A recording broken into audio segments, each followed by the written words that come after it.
Hey, discerning listeners, 90-Day Fiancé. My name is Dr. Kirk Honda. I'm a therapist and a professor. This is the Psychology in Seattle YouTube channel. Since it's a psychology YouTube channel, everything I say may contain triggering material of various different sorts. Just keep that in mind. Watch with care. Talk with your therapist. Let's watch. Hello, Angie. Happy birthday. Thank you. You didn't go out for your birthday? I did go out today, I'm financially buoyant. I don't have much cash on me, so I had to stay at home. Remember, I told you to send me some money, but you refused. I refused. Why did I refuse? Why did I refuse? Because you're an idiot! Yikes. So, who knows what is really happening? If we listen to her story, he's a gold digger and a horrible cheater continuing to cheat. We know from experience that that's not likely. Also, given what we heard in terms of the data that she has about him, it's extremely weak data. Who knows what's really happening?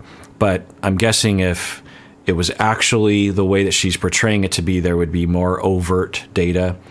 And we know from the past, because we've seen it at least a dozen times, where she will make accusations, overreact, and then later on, when they make up, it just goes away because there wasn't anything there to begin with. Now, he has cheated in the past. It was years ago. It's not good. And she deserves to feel pain and some trust issues around that, but that doesn't mean that she can verbally abuse, physically abuse him, emotionally abuse him, financially. So we don't often get a chance to talk about financial abuse, economic abuse, in which an abuser will have a pattern of abuse, usually involving other forms of abuse as well. And they will use finances as a way of controlling and as a way of belittling the other person, as a way of retaliation, emotional retaliation. And we don't know, but the details we heard from her was that she forbade him from working. She didn't want him to work because while he was working, he couldn't talk with her. So I'm guessing what was happening on the phone. So I'm guessing what was happening was he was working and she would be trying to get a hold of him. He would say, sorry, I was working. And she would say, okay, stop working because I don't want you to not be accessible to me. And then he agreed to that and said, probably, well, then you're going to have to send me money because I can't survive on no job, And then so he complies and he answers the phone when she calls and this kind of thing. It sounds like they started to get into some kind of fights, and then he decided to start up an Instagram again. We heard nothing from Angela that anything problematic was happening on Instagram. Now, maybe it is, maybe it isn't. Again, there's no data. I'm sure if there was actual good data, we'd hear about it. All we heard was that he just had an Instagram account. Anyway, so economic abuse, financial abuse is when they will use the threat or the actual action of denying the financially dependent individual money when they bother. It's like, okay, you're bothering me, I'm not giving you money. And then, okay, so what? If I get a job, does that mean... So if you're him, you're thinking, well, what do? I need money to survive, and she doesn't want me to work because he's probably experienced her being abusive to him because he was at work and unavailable to her, or he was trying to relax after work and he didn't want to talk with her, or who knows. Point is that if you're him, you're like, okay, well, so I need the money. What do? Do I get a job and that completely pisses her off? Or do I ask for money because she agreed to send me money? Now, we did see that text where he's like, send me $5,000. Seems like a lot. But who knows what his expenses are. Anyway, so in a classic abusive relationship, you have people that live together, and the abusive person will slowly limit the power and increase the isolation of the victim in a variety of ways, including work. So the abuser doesn't want the victim to go to work because that's social support. It's also financial support, financial power. If the victim has no money, the victim can't really do anything without going through the abuser. Particularly, they can't move out, right? But if the victim has a job, has their own money, they could potentially get a lawyer or get an apartment or be able to do things on their own, meet people, have, actual power in the world. So the abuser, whether they are consciously aware of it or not, they are slowly eroding the power of the victim. And I don't know if that's what's happening right now, but given the whole pattern, I wouldn't be surprised if there's an element to that.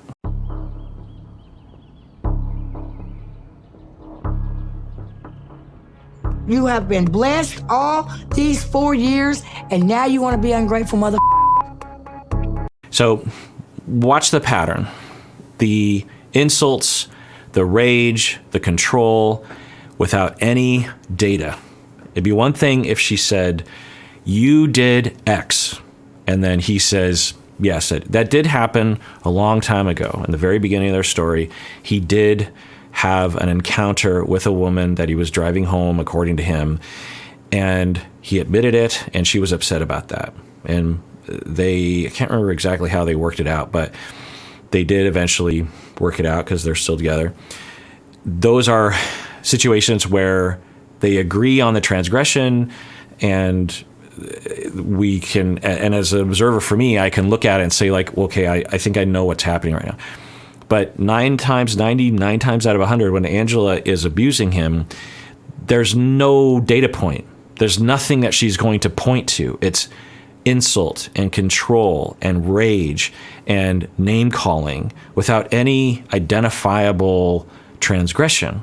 So we have heard, you're an idiot, MFer, this kind of thing. So let's see what happens. I've always provided Michael with enough money to live on so he can make payments on his car, keep his phone on, have a TV. So where's that damn money going if he's asking for more?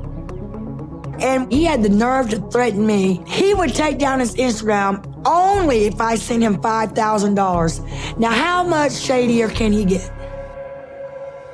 Who knows? It's hard to know. And talk about shady. Before this conversation, she was and had been openly flirting with another man online. Openly. Sexually and romantically. Plans to see him. So that's overt. What he did was indirectly shady, I would say. I mean, I don't know. So, and I say indirectly because it's unknown what he means by send me $5,000. He could literally say, well, my bills have amounted to $5,000, or we just don't know what he means by that. How she's interpreting that is he doesn't love me. I am just money to him, which I think is a stretch. I think if that were true, there have been couples or individuals where that has been much more likely seeming. The Eve and Muhammad story, the Danielle and Muhammad story. These individuals, we can never know, and it's really hard to tell. But with Eve and Muhammad, for example, there's evidence to show that he never loved Eve or very quickly fell out of love with her and was absolutely on a campaign of deception. I mean, with Danielle and Muhammad, it's unclear with him, but with Eve and Muhammad, he was absolutely caught red-handed having deceived her. Now, what he will say is that he was being abused, which will allow for that possibility. But anyway, we would see something different, is my point. Now, who knows? Maybe Michael is on this total long con, and he never had any feelings for Angela. And so he's only in it for the money, and he hates her. It doesn't seem that way to me, though. I wouldn't be surprised if Angela were different and not abusive. If they actually did get married, they would stay married for a long time. Now, I don't predict that now because she's literally cheating on him out in the open. But that's her accusation of him. So when he asks for money, she just assumes that he is Muhammad, like, Eve and Muhammad, instead of recalling all the evidence to the contrary. So what does it mean, to the 5,000? You know what I mean? Whereas she is directly doing things that are harmful to the relationship. So, what she's calling him being shady, according to that metric, she's 100 times more shady than he is. Are you not all of a sudden put your Instagram up? Mr. Michael, you blocked me on your Instagram. You're talking to women on your IG. I will shout because this is what you've done to me. And she's right back to shouting and yelling and accusing and controlling and making assumptions.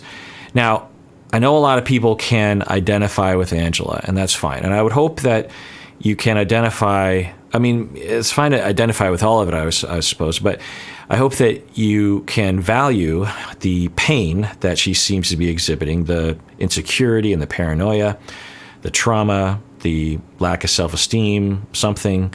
It's okay to obviously feel that and to acknowledge it and to be it and to heal from it, but I would hope that you could identify her way of coping with it.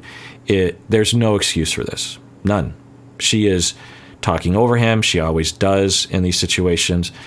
It's name calling. He's saying, don't shout. There's no reason for shouting. You know, if this is your last conversation, then it's still not great, but I guess whatever. But this is her regular way of talking to him. I mean, just think about that. Just think about having a partner that regularly talks to you this way. Whenever there's any kind of a snag, they call you names, they yell at you, they talk over you. That's the other element of this, is that the first time he says something, he's like, don't shout, which is a totally viable, request. And she just talks over him because that's how these things go. So I have no hopes for this conversation being anything other than abusive verbally to him. Me. All of a sudden, you get married and you've been acting shabby. Angela wants to control everything. It's not done that way. I just want my opinion to count in the marriage, make decision. And besides, everyone in the world have social media. She has social media, so why is it so a big deal? Yeah. Now, let's talk about a possibility here, which is that for her, she is actually cheating on social media. She met him on the other guy on social media, maybe even on Instagram. So is she guilty? Does she feel guilty about it? And is accusing him of doing things that she is in fact doing. People will do this. People who are very much unaware of what's happening in their life will do this. They will have impulses to cheat or will be actually cheating and will attack their partner for the exact thing that they in fact are thinking of doing or are doing. I mean, it looks that way. Now, maybe he is cheating. But if he is, it's like it's two wrongs don't make a right. But she's openly cheating. And she's the one yelling at, it's crazy. I want you to take that Instagram down and keep it down. I am not taking it down, and that is it. Okay, goodbye. Yeah, she's about to use the F word. And, okay, we're hearing from him that I think what he's saying is, I'm drawing the line. I'm not going to be controlled anymore. This is a matter of principle. I'm guessing he's not like desperate to have Instagram, but I think part of him is just like, look, I draw the line here because if I don't draw the line here, you'll just take and take and take and control. There's no logical reason why I can't have an Instagram. You have an Instagram. So I'm not going to do this anymore. That's what it sounds like to me. And this is her. And so what will happen with abusive people is they will escalate. And if you've ever been in an abusive relationship, you know this very well, that when you decide to finally stand up for yourself, the abusive individual, it will be very threatening to them. Now, there are two types of abusive people in my model. One is the way that people often talk about abusive people, and that they're sadistic and or psychopathic, antisocial personality. These individuals, they lack empathy. They are either mostly conscious or at least somewhat conscious of their techniques. They know how to manipulate. They set out to manipulate. They know they don't care about other people's feelings. And they want relationships because even sadists and psychopaths want attachments. But because they don't care about other people's feelings and or want people to suffer to some extent, they will engage in relationships that are really exploitative and harmful and abusive. Not all psychopaths and even not all sadistic individuals will be abusive, but many are. So that's one category. These are, in my estimation and my anecdotal experience, a rare form of abusive individuals. It's a minority. When I meet abusive people, I assume otherwise because it's usually the case. The other type of abusive person is someone who is reacting out of extreme attachment, injury, and reactivity, often preoccupation, but it really could be anything. It could be disorganized, absolutely. Could be avoidant as well. And the individual has learned, all of us have felt throughout our life occasional attachment threat, where we feel like we're going to get rejected, or we are being rejected, or our feelings are hurt, or something. We feel this really on a regular basis. There are little moments throughout the day where we will feel this, and there are big moments in our lives where we feel this way. And we develop over time a way of reacting to that. Now, commonly, what people will talk about, particularly now that attachment styles are becoming more, people are more aware of it, is they will categorize into preoccupied, disorganized, or fearful, or avoidant, dismissive. And certainly that's helpful to have those categories, but really it's more important to understand everyone's individual unique way of reacting, which we might be able to characterize as one of the three or a combination of the three. But really, principally, it's more important to just analyze all of our patterns, our tendencies of not only interpreting threat and also the emotions that we have to that threat, and also how we tend to try to find a solution. For some people, they either were rewarded for this or they learned this from their upbringing. Their parents were like this. I'm guessing many people in her life were like this, and so she absorbed it. She's like, oh, well, that's what you do when you feel a threat. It's pretty clear, especially when we look at the pattern that this relationship has been on. Whenever there's any kind of insecurity where she's like, oh, is he cheating? Or, oh, does he really love me? This is what she does, like immediately. So we see the pattern. It's very clear, right? She will assume the worst. She will say, I'm done with him, when she's not, because she's said that probably thousands of times. I mean, we've just seen the times on the show. She's never been done with him. She's always been not done with him since she's met him. But every time she says, I'm done with you, or you're a loser, or all the names she calls him, she clearly doesn't really mean it, right? Because if she did, then she would have actually left him. So she does this, she amplifies it. It's hard to know how much she's consciously aware of it or not, but I think it's because she feels like she's being made a fool of. She has, I think, humiliation traumas, and so she's trying to get out ahead of that. And of course, she actually makes a fool of herself as a way of trying to avoid being made a fool of. She sees being made a fool of when it's not actually happening. Anyway, so her pattern is to assume the worst, to totally catastrophize, to say I'm done, maybe even try to convince herself that she's done. She's trying to distance herself from the pain that she's making up in her head, by the way, most of the time. And then she starts to attack. Now, and she won't let the other person talk. She will verbally abuse, sometimes physically abuse. She will hang up on the individual. She will yell at them. And deep down, what she is hoping for, I think clearly, because she's never actually, now maybe this time she will leave him, but she does this even when she doesn't leave him.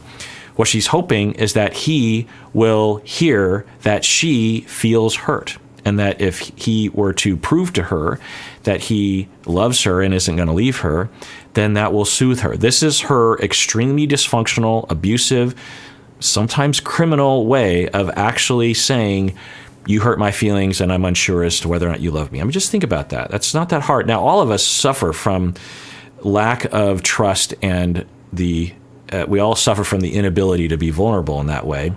That's just baseline. But just think about that for all of us when we struggle with those feelings of just, there's so many different ways of coping with that. There's obviously very healthy ways of just like, hey, you hurt my feelings yesterday.